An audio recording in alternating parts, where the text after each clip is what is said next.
Hi guys, आप लोगों को मेरा नमस्कार।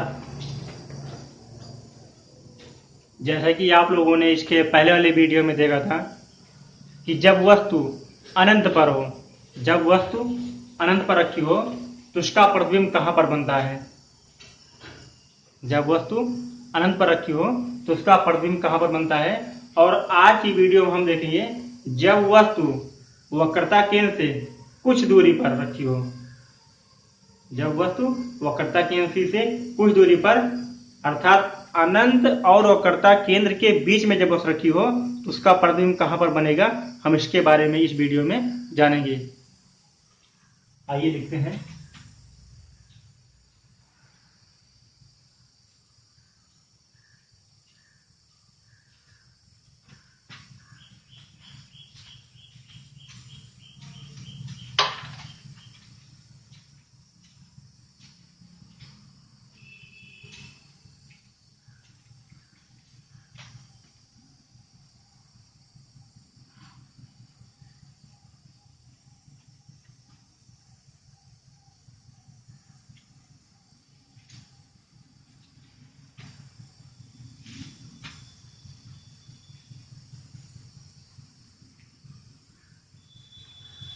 जब वस्तु अनंत और वक्रता केंद्र के बीच में रखी हो तो ये देखते हैं। कोई हम अवतल दर्पण लेते हैं, क्या कोई हम अवतल दर्पण लेते हैं।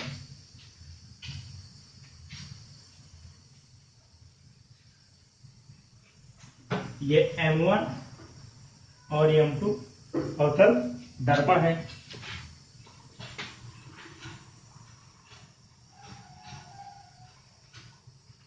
ये ध्रुव P है। हम जानते हैं परावर्तक तल के मध्य बिंदु को ध्रुव P कहते हैं। ये ध्रुव P है और ये जिस खोखले गोले काटा गया भाग होता है उसी के केंद्र को वक्रता केंद्र कहते हैं। इसलिए हमारा वक्रता केंद्र C यहाँ पर होगा।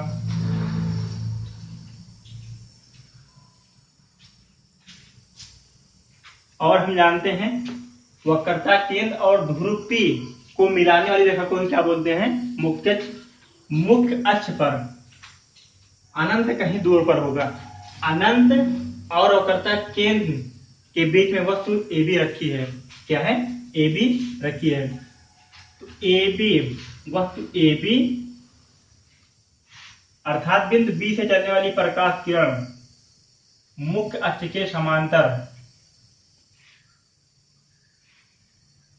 वस्तु बिंदु B से चलने वाली प्रकाश किरण मुख्य अक्ष के समांतर दर्पण से टकराने के बाद अर्थात परावर्तन के बाद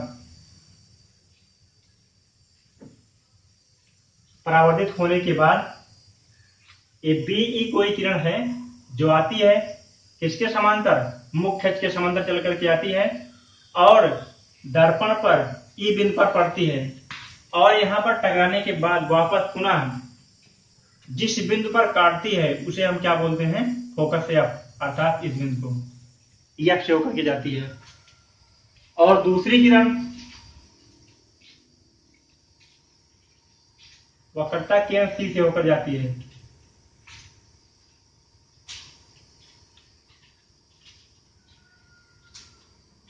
वक्रता केंद्र C से होकर जाती है जो दर्पण M1 M2 को बिंदु G पर टकराती है और टकराने के पश्चात पुनः उसी माध्यम में लौट जाती है। तो ये किरण जो E से टकरा करके वापस लौटती है, ये किरण जो कि F से होकर के जा रही है, और किरण BG टकराने के बाद पुनः उसी माध्यम में जब लौटती है तो दोनों किरणें एक दूसरे को परस्पर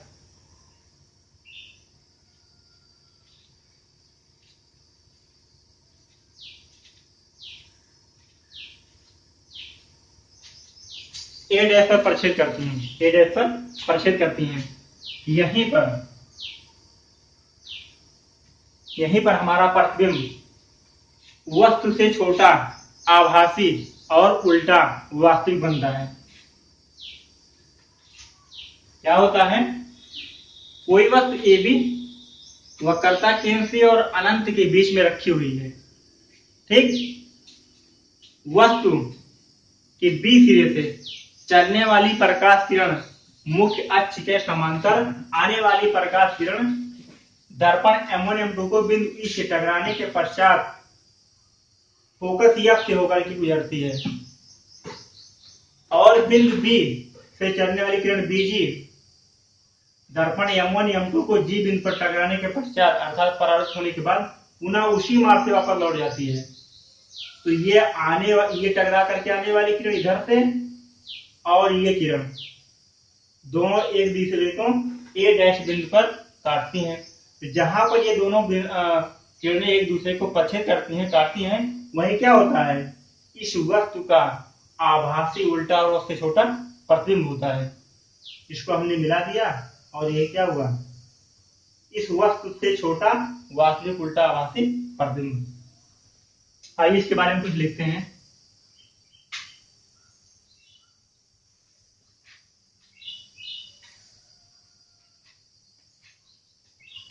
अब वस्तु क्या होता है आप ये जानते हैं, कोई भी ये वस्तु है। ठीक, अनंत क्या होता है, बहुत दूर, क्या, जहां तक हम देख न सके उससे अधिक, वो क्या होता है, अनंत। वक्रता केंद्र क्या होता है, जो कांच का एक खोखला गोला होता है, जो ये दर्पण होता है, दर्पण एक कांच के खोखले गोले का काटा गया भाग होता है, उसी के केंद्र क्या बोलते हैं, वक्रता केंद्र बोलते हैं। के बीच में रखी वस्तु अर्थात इसके बीच में रखी वस्तु, अनंत कहीं दूर है, अनंत और वक्रता केंद्र के बीच में वस्तु रखी गई है। तो आइए इसके बाद लिखते हैं।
आपने देखा अवतल दर्पण में M1 M2 क्या है, अवतल दर्पण है। वक्रता केंद्र C, वक्रता केंद्र C और अनंत के बीच रखी वस्तु AB है। क्या है, जो वस्तु रखी हो क्या है, AB है। जब वस्तु AB के बिंदु B से मुख्य अक्ष के समांतर आने वाली प्रकाश किरण, क्या है, आने वाली प्रकाश किरण दर्पण को बिंदु E पर टकराती है, दर्पण से बिंदु E पर टकराती है, तो टकराने के बाद यह मुख्य फोकस से होकर के वापस आती है। कहां से, मुख्य फोकस से होकर के आती है, तथा बिंदु B से चलने वाली प्रकाश किरण जो कि वक्रता केंद्र C से होकर के दर्पण M1 M2 को बिंदु G पर मिलती है, अर्थात टकराती है, तो ये पुनः उसी माध्यम में वापस लौट जाती है, अर्थात उसी मार्ग से फिर वापस चली जाती है। ये किरण आने वाली और ये किरण आने वाली दोनों एक दूसरे को बिंदु A डैश पर क्या करती हैं, प्रक्षेपित करती हैं। यही वस्तु AB का क्या है, प्रतिबिंब है, जो कि वस्तु से छोटा आभासी उल्टा फोकस F और वक्रता केंद्र C के बीच में बनता है। अर्थात हम ये कह सकते हैं कि जब वस्तु अनंत और वक्रता केंद्र के बीच में रखी होती है, तो जो वस्तु AB का प्रतिबिंब होता है फोकस F और केंद्र C के बीच में वस्तु से छोटा और उल्टा आभासी बनता है।